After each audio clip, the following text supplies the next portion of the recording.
कोल्हापूर जिल्ह्यात भाजीपाला उत्पादक शेतकरी अडचणीत सापडला। एका फ्लॉवरला अवघ्या 4 ते 5 रुपयांचा दर मिळत असल्यामुळे शेतकऱ्यांचा उत्पादन खर्चही निघत नाहीये। त्यामुळे शेतामधील फ्लॉवरवर रोटावेटर फिरवण्याची वेळ शेतकऱ्यांवर आलेली आहे। या संदर्भात शेतकऱ्यांची बातचीत केली आहे आमचे प्रतिनिधी प्रताप नाईक यांनी।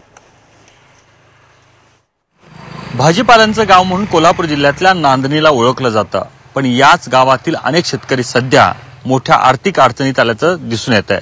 कारण आपण पाहतो की इथल्या भाजीपाल्याला म्हणावा तसा भाव मिळत नाही।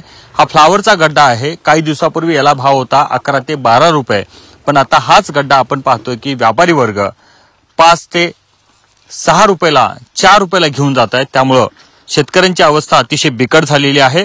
जेवढं उत्पादन खर्च आहे तेवढं सुद्धा निघत नाही, अशा प्रकारची भूमिका या शेतकऱ्यांची आहेत। नांदणीमधील शेतकरी आपण त्यांच्याशी बोलूयात। मला सांगा की काय परिस्थिती आहे? हा फ्लावरचा गड्डा आता विक्रीसाठी आलाय, तुम्ही व्यापाऱ्यांना घालता, पण परिस्थिती काय आहे दराच्या बाबतीत? दर आता किमान याला 12 ते 13 रुपये कमीत कमी आम्हाला भेटायला पाहिजे, पण आता तेवढं भेटत नाही। 3 ते 4 जास्तीत जास्त 5 रुपयेपर्यंत दर भेटतोय। यात आमची काहीच खर्च घातलेली निघत नाही। आता काय करणार ह्या उत्पादनात? उद्या रोटर घालायचे आहे यामध्ये, मिक्स करून टाकायचं रानातच मिक्स हो, पर्याय नाही त्याशिवाय काय। एकूणच आपण पाहतोय की बाजारामध्ये ज्यावेळेला मालाची आवक वाढते त्यावेळेला भाव पडतो, पण भाव इतक्या मोठ्या प्रमाणात पडला जातो की ज्याच्यामुळे शेतकरी अक्षरशः देशोधडीला लागतो की काय, अशा प्रकारची परिस्थिती निर्माण होते। दुसरीकडे शेतकऱ्याची भूमिका ही आहे, गड्यांवर जो पैसा जाणार आहे तो उत्पादन खर्चापेक्षा जास्त जातो। मग अशा परिस्थितीत याच भूमीत आलेलं जे पीक आहे ते आम्ही रोटर घालून ते पीक उद्ध्वस्त करू आणि याच शेतात टाकू, म्हणजे शेतकऱ्याची परिस्थिती काय आहे हे आपल्याला अधोरेखित होते। कॅमेरामॅन प्रताप नाईक, झी 24 तास, नांदणी, कोल्हापूर। यवतमाळच्या जाजू चौकातील भाजी विक्रेत्यांना आठवडी बाजारात पाठवण्यात आलंय। त्यामुळे व्यवसायावर परिणाम झाल्याचं भाजी विक्रेत्यांनी जिल्हाधिकारी आणि पोलीस अधीक्षकांना सांगितलंय। आठवडी बाजारात सुविधा नाहीयेत, मोकाट जनावरांचा त्रास आहे, त्यामुळे चौकातच भाजी विक्री करू देण्याची मागणी विक्रेत्यांनी केलेली आहे। धंद्याचा काहीच हे नाही आहे। माला घेतलेले कसं लोकांचे सगळे अंगावर बसून राहिलेले आहे। मजुरी तर दूर राहिली, पण मालाचे पैसे निघत नाही राहिले। आणि तिथं ढोरांचा गुरांचा इतका त्रास आहे की ते मार्केट चालण्याची जागाच नाही। पहिली गोष्ट मी तिथं जर आम्ही बसलो तर आमच्या कसं उपासमारीची वेळ येणारच आहे, आलेली आहे आता सध्या, काही बाकी राहिली ते पूर्णपणे येणार आहे। आमची मागणी अशी आहे की आम्हाला आठवडी बाजारामध्ये नेलेलं आहे, तिथं आमचावाला धंदा होत नसल्यामुळे आम्हाला ज्या जागेवर आम्ही जुन्या बसत होतो जादू चौकामध्ये, तिथे भिंतीच्या मागे बसू देण्यात यावं, हे मागणी करण्यासाठी आम्ही इथे आलेलो आहोत।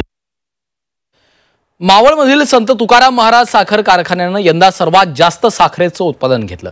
कारखान्यानं 2,76,000 टन साखरेचं उत्पादन घेतलेलं आहे। या ठिकाणी मावळ, खेड, हवेली, शिरूर तालुक्यातील ऊस गाळपासाठी येतो। कारखान्याने आजपर्यंत कारखान्याच्या गाळप कार्यक्षेत्रातील एकूण ऊस नोंद 5,869 नोंद असून त्यापैकी कारखान्याने 2,776 इतकी हेक्टर ऊसाची नोंद तोडलेली आहे। त्यामधून कारखान्याकडे गाळपाला आज अखेर 2,48,955 इतका ऊस गाळपाला इतका मेट्रिक टन ऊस गाळप केलेला आहे। त्यामधून साखर उत्पादन 2,76,100 इतके साखर उत्पादन झालेलं आहे। आता घेऊयात बातम्यांचा वेगवान आढावा। वाशिममध्ये नाफेडच्या सोयाबीन खरेदीला 8 फेब्रुवारीपर्यंत मुदतवाढ देण्यात आली आहे। नोंदणी केलेल्या बऱ्याच शेतकऱ्यांची सोयाबीन मोजणी अद्यापही बाकी असल्यानं सोयाबीन खरेदीची मुदत वाढली आहे। त्यामुळे शेतकऱ्यांमधनं समाधान व्यक्त केलं जात आहे।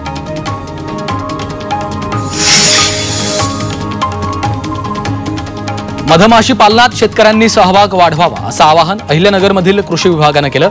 मधमाशी पालनाला मोठी संधी असून शासनाच्या पोखरा योजनेचा दुसरा टप्पा सुरू होतोय, त्यामुळे या योजनेचा लाभ घेऊन शेतकऱ्यांनी मधमाशी पालन करण्याचं आवाहन कृषी विभागानं केलं आहे।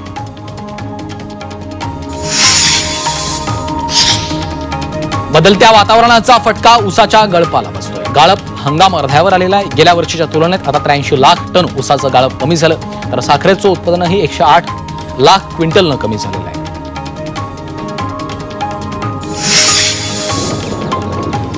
सोलापुरातील उजनी धरणातून कुरनूर धरणात पाण्याचं पहिलं आवर्तन सोडण्यात आलं। एकरूप उपसा सिंचन योजनेच्या माध्यमातून हे पाणी कुरनूर धरणात सोडलं जाणार आहे। त्यामुळे अक्कलकोटमधील 51 गावांचा पाण्याचा प्रश्न सुटणार आहे। अकोल्यात पाणी फाउंडेशन शेतकरी गटाकडनं जैविक कंपाऊंड पाहणी अभ्यास दौरा आयोजित करण्यात आला। या अभ्यास दौऱ्यात 300 महिलांनी सहभाग नोंदवला आहे। जगन बगाडे यांनी आपल्या 30 एकर शेतीला कॅक्टसचं जैविक कुंपण लावलेलं आहे। या कुंपणामुळे उपस्थित महिलांनी शेताला कुंपण लावण्याची प्रेरणा दिली।